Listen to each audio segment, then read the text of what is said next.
Okay, out of bed today, which is a glorious day when that happens. So very glad to be. And going to just take it easy, but just thought I'd come out and do some light stuff. Never got a chance to show you the GB590 module. This is my personal unit that's in my collection. And as you know, there's bits that are going that are, part of a museum collection, as you see all the time.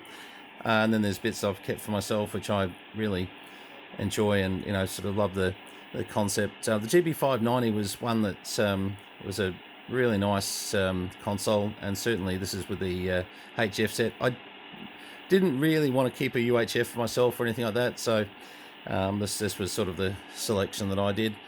But yeah, nice radio. 1 2 3 4 5 1 2 1 2 1 2. They get their power out. Don't worry about that power meter. They're very PP, the Hewlett Packards, but around 4 watts carrier there. And as you can see, I'm just listening to it on there as well. It happened to be on channel 11 anyway. That's all okay. But I can obviously 1 2 3 4 5. It receives okay. We'll put a signal on the job. I've got dummy loads on both these radios at the moment. But this one, yeah, you can see why. This is like new. It is just one of those radios that I've got a few in my collection where, it's the problem with having a couple of thousand radios is you're always going to keep, maybe 100 for yourself that you really, really just, thought were nice. And there are certain mates of mine that twist my arms. Don't you believe that they don't? That I always go by my word here. So, Wayne, you'd be one of them. Anyway, we'll talk about that. Yeah, no, 1 2 3 4 1 2. Oh, 1 2 1 2 3 4 5. Push the button properly would be better. 1 2 3 4 5. And let's have a look on sideband. Haven't used this one for a while, so you're always good to just sort of give them a little bit of a burst, but see what they're doing. 1 2 3 4 5. I'll clarify, I was miles off on this.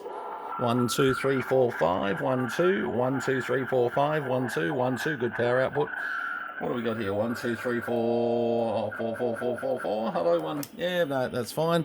And all looking good there.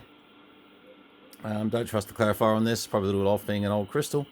And let's have a little bit of a look. Oh, I don't know. Let's just put on channel 40. Let's set up a receive signal for the heck of it. Not bad. 0.446 of a microvolt, and it's receiving quite well.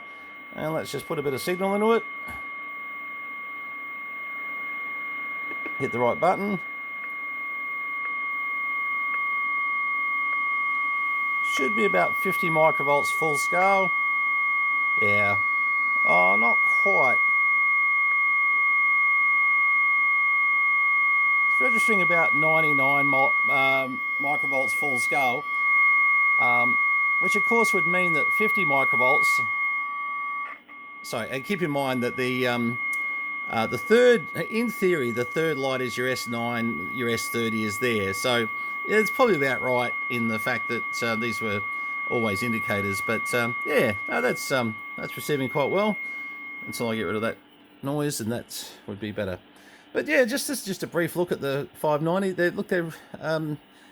What I showed you in the UHF the other day, there's not much different really, in the fact that these were a beautiful command module that they just basically made for a nice way to present your TX560 for sure. It turned it into this lovely base station module, and I think it was a big success, to be honest. And I'm just going through what I'm keeping and what I'm not at the moment, and some things do sort of attack you as better sort of keep one of those.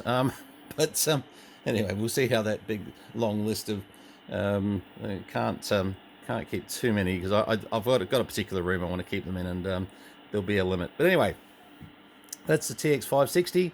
It's a beautiful working unit. I think they're actually quite a nice transmitter receiver. 1 2 3 4 5 1 2 1 2. Yeah, 1 2 3 4. Driving nice. No, that's really working well for an old girl. Keep in mind these are the 90s, and they really. Oh, this one particularly. This one's even got its plastic bag still. I mean, this is it. It's still got its wrap, its plastic bag sitting around the power cord. This was one of the ones that just didn't get too harmed in the years, or over the years. which is the other thing to look for too, is the screws on the top. Often you'll find these have been replaced with something because they were impossible to get, those particular little screws. They're like a countersunk little small thing that, so people, there was a very similar countersunk flat head that went in there. So often you'll find they've got flat heads in there. The side screws weren't so bad, they're a little bit more common, so not too bad to get. But many a person pulled these to, to bits for, just curiosity, lost screws, and there was no need to. You could put the base together quite seriously without having to take the cover off. There's absolutely no need to. They have like a magnetic system on the back that it clips into, and then you've got your 2-pin power plug and also extension speaker that enables that fella there to work on the front. So that's pretty much it. All right, well, while I'm feeling half good today, I'm going to try and see if I can get a few others out. We'll see where we get to. I know we've got a few customers that have got requests that I just haven't had time to get to. Well, I just haven't been well enough, to be honest. But as I said, when I get good days, jump into it and take advantage, that's for sure. Okay, 73s. This is the GB590 Electrophone Command Module with the TX560 40-channel sideband. No modifications, quite legal to use in Australia. Cheers all.